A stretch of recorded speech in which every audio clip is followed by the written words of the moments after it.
I really wanted to do this video. I was emotional in the Anthony Joshua loss last week. It's been a talk, if you're a boxing fan, on almost all the boxing channels. It's been a priority to talk about it for every one of the boxing channels, probably 2 to 3 times a day. But I want to be honest on what we saw last week. A combination of heavyweights where there's always a one-punch chance of making something happen.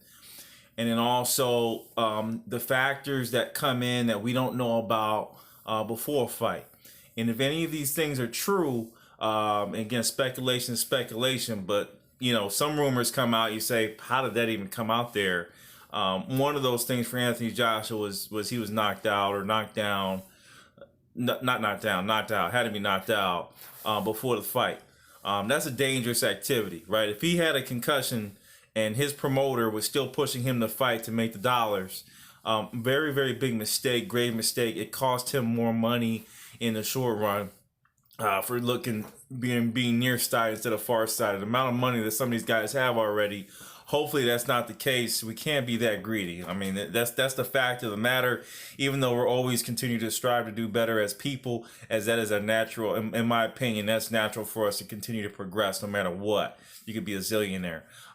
That said, I'm kind of scared, and looking at the fight and looking at his eyes, I do remember seeing some indentations in his eyes that told me something happened. I just thought maybe it was a burn mark or something like that. But now that they're getting into it, he had a tough training camp and he came in there and fought Mr. Ruiz, who is a top tier. I said he's a top 5 heavyweight. I've said that before the fight.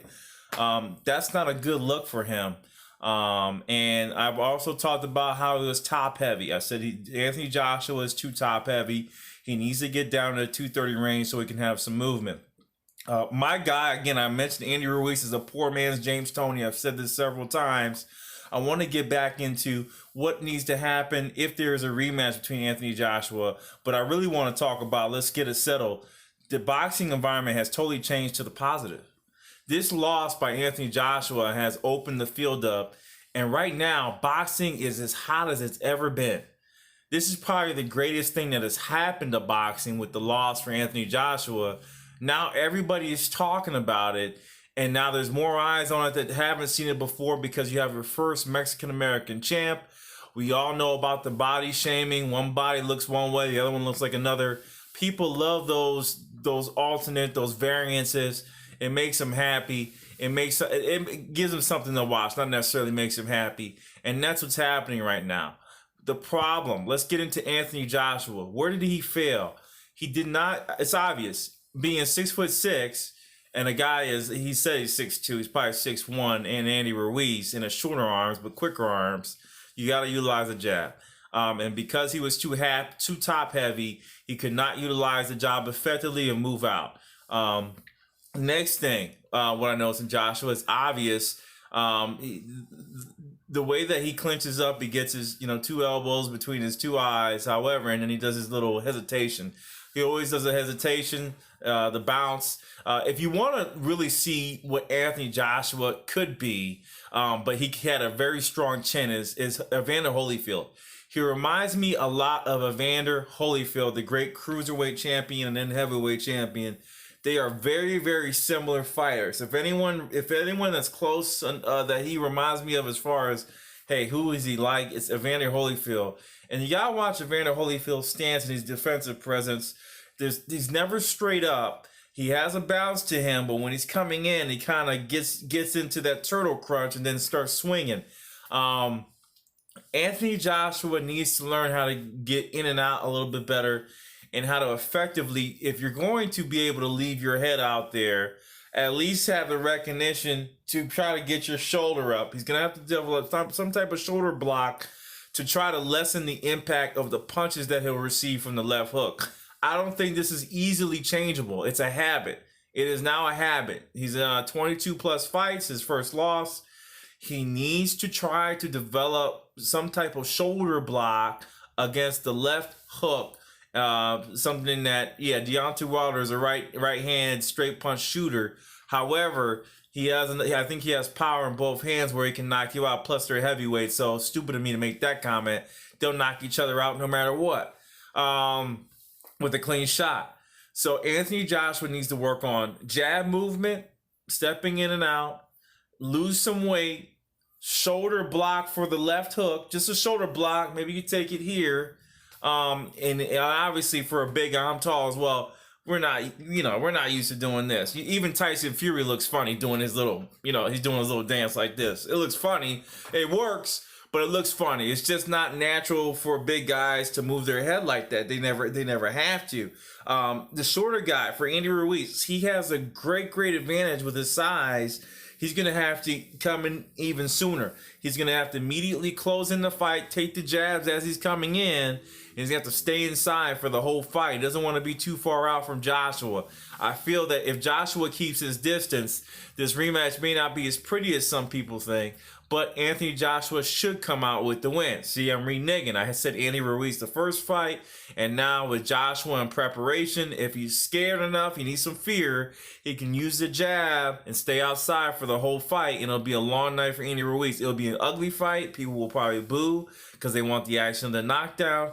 But if he stays steady as he did with Joseph Parker, and stays on the outside, Anthony Joshua should win the fight.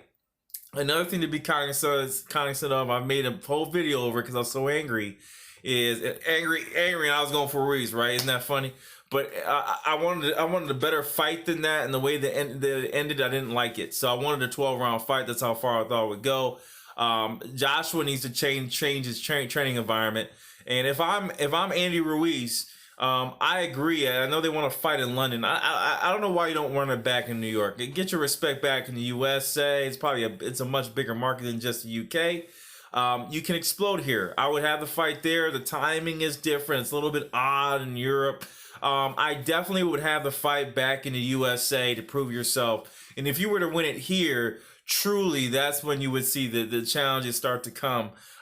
What's up next for Andy Ruiz? Does he take this fight with Joshua? I think he has to. It's a mandatory. I would have loved him to see him displace Luis Ortiz and fight Deontay Wilder.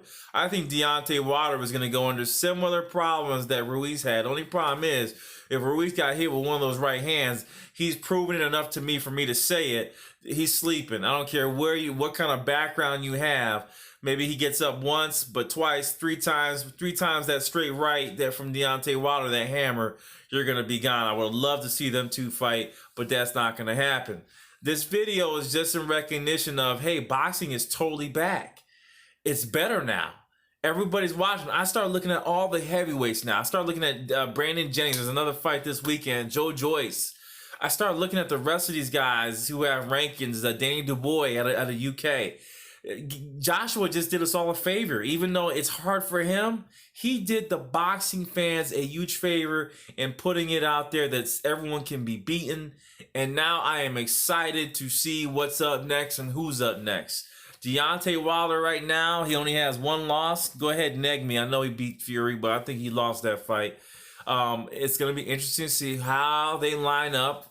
Ruiz, Joshua, Wilder, Fury. Who's up next? There's a couple in there that can make some noise. And the guy that I want to talk about a little bit is Alexander Usyk, a Lomachenko clone that's about 6'1", 6'2". He won't have the power. I don't think the power will translate up top. However, he will be a fighter that has endurance. He's steady. He has great head movement, great foot movement. I think this will pay dividends for him to kind of jump in the fray, especially if Andy Ruiz is still the champion. Alexander Usyk should be counting his ducks and trying to jump into the heavyweight division right now and get a couple fights in to try to have the opportunity to potentially fight a 4-belt champion in Andy Ruiz. And I think that fight will be very interesting and possibly one of the first losses for Andy Ruiz. Neg me again. I think Andy Ruiz didn't lose to Joseph Parker. I think he won that. I treat him as an undefeated fighter, and I said that in my last video. So very intriguing landscape in the pro leagues, but shame on the promoters if it's true. But boxing is totally back now. It's a sport to watch. I'm excited. Let's see who's up next. Off Work Sports, quick update on Joshua. I'm out.